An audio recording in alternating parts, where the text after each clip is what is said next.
But I'm sorry, but in colleges right now, I noticed because I came here first on an F1 visa, which is a student visa, and when, you know, you had like those courses, and I'm sorry, they literally teach young women to hate men. And then I heard that, and I was sitting here, me with a bunch of my guy friends and barely any women friends, and I was like, that's kind of bullshit. Yeah, it is.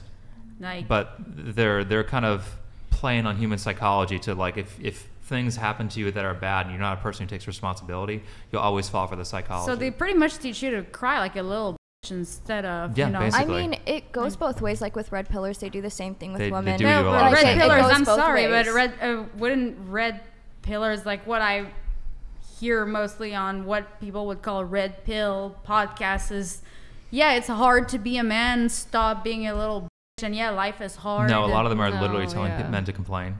Yeah. And be wusses. It's just they tell men to complain. Oh, also. Yeah, they say like, oh, I'm not tall enough. Oh, I don't make this much money. It's like, well, most.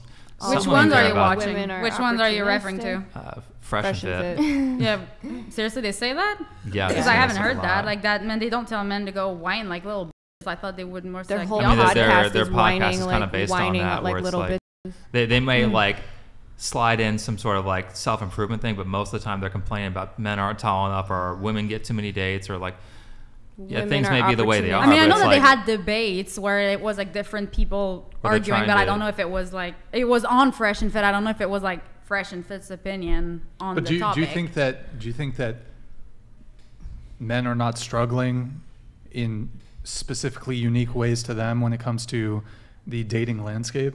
Yeah, but everybody can struggle in a unique way. It doesn't mean you should be a no, I think that men are struggling.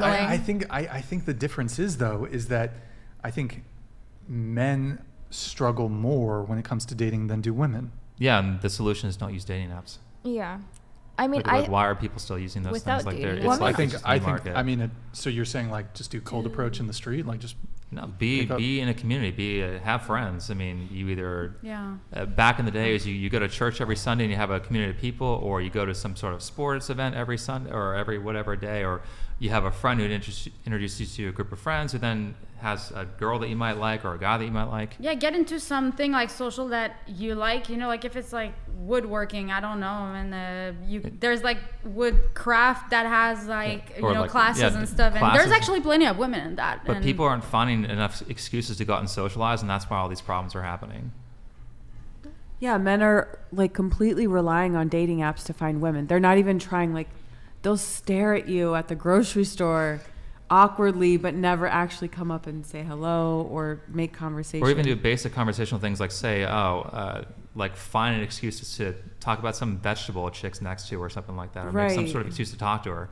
They usually compliment my shoes, but my shoes are nice. But this is kind of putting the entire burden of initiation on men. But men were, biologically wired to be hunters, right? And now they don't even do that one thing that they were wired to do. Do you want women to ask you out, or do you want to be the one who asks the women out?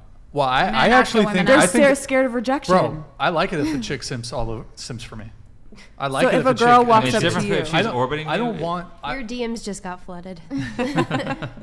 DM me. I think it's fine if a girl DMs a guy. But men complain, and I wrote that to you. Men complain on the dating apps. Like, my friend complained to me that every single guy that she talked to on the dating app was complaining how bad the dating app was, yet doesn't try in person because says, oh, but you're a beautiful woman. I don't want to approach you. You have a better chance in person than you do on a dating app. Of course. You're going to be more superficial when you're going through a dating app. You have to. Yep, I mean, nope. dating apps are just superficial. I mean, Tinder, you just swipe on a photo. You don't know the so person. depressing. Half the time you don't even intend to talk to them. And dating apps, they're not for dating. If you're on a dating app, it's for people who want to have sex, not dating. Not necessarily. Sometimes it really people is. do find love on there. I think really Hinge, is. But it's harder. Hinge maybe, but Tinder is just sex, though. I know. I mean, there's rare cases, but it's not that rare. most of the time it's just sex. I don't know. I met my ex on Here's the Tinder. other side of the coin of what you said, of like putting all the responsibility on men and how that's unfair. The other side of that coin is if you take all the responsibility off the men, that weakens them. They're no longer masculine because they can't take responsibility. Yeah, you're going to complain about how society is, or you're just going to say, here's what I can change. I cannot use this dating app. I could go learn how to socialize. I'm going to get what I want anyway. Yeah, men used to get rejected all the time and be okay with it. It was just a numbers game for them. Honestly, I think that like guys whining is such a turn off. But earlier in the conversation, we were talking about, well, men should be vulnerable. I hold on, didn't say hold on, that. which I is it? did not Should men claim be- that. No. I don't know That was exactly. just No, her. but That's but just I'm her. pretty Their sure you emotions. guys were like, They're- I didn't say that. I'm not the one men who said should be that. Yeah, men should be we vulnerable. should- But that's They not should being be. a complainer. Yeah, complainer versus like, you're just I have conflating these vulnerable with feelings. everything. Yeah. It's actually Not really. insecure. One thing You're I'd saying like to say, confidence though- is not being vulnerable. I think So it's insecure. men need to be these emotionless people that just accept No. the extremely rude ways in which they can be rejected. Brian, are you saying that I said that because I did not? No, that's yeah, a like, straw No, they're man. just her some opinion. things I that said they the should be able opposite. to. It's just like no big look. I said no, don't be a pussy. That's what I said. Look, as a man, you ought to strive to be a strong individual and just let rejection roll off your back. But like, let's be honest, it fucking sucks to be rejected. And so Yeah. just dismissing men's frustrations when it comes to getting rejected, especially like there are men who will get either brutally rejected or will just face rejection after rejection after rejection. And it's a very privileged position to just say, oh, just, men just go back to accepting being rejected when women almost never face that sort of rejection when it comes to romance. Women may get rejected. Patrice O'Neill says this. He says, women don't really get rejected on the front end. They get rejected on the back end. Would it be masculine if a guy sat there and cried about it? What's that? Would it be masculine if a guy sat No, I there don't and think you cried should. about I don't it? think you should cry about it. But do you That's think men essentially what's going should? on online nowadays. Also, I want to say, like, What do you think keep men saying- should do, Brian? You keep saying Like, vulnerability, what's the solution? but there's Work. also a thing like emotional intelligence, which is another thing. I mean, because men are told to be, emotionless, and it's like we're human beings. We all have emotions. Yeah. You want It's someone who's emotionally emotionally intelligent. intelligent. Yeah, she was So they essentially agreeing understand with you? you earlier about that.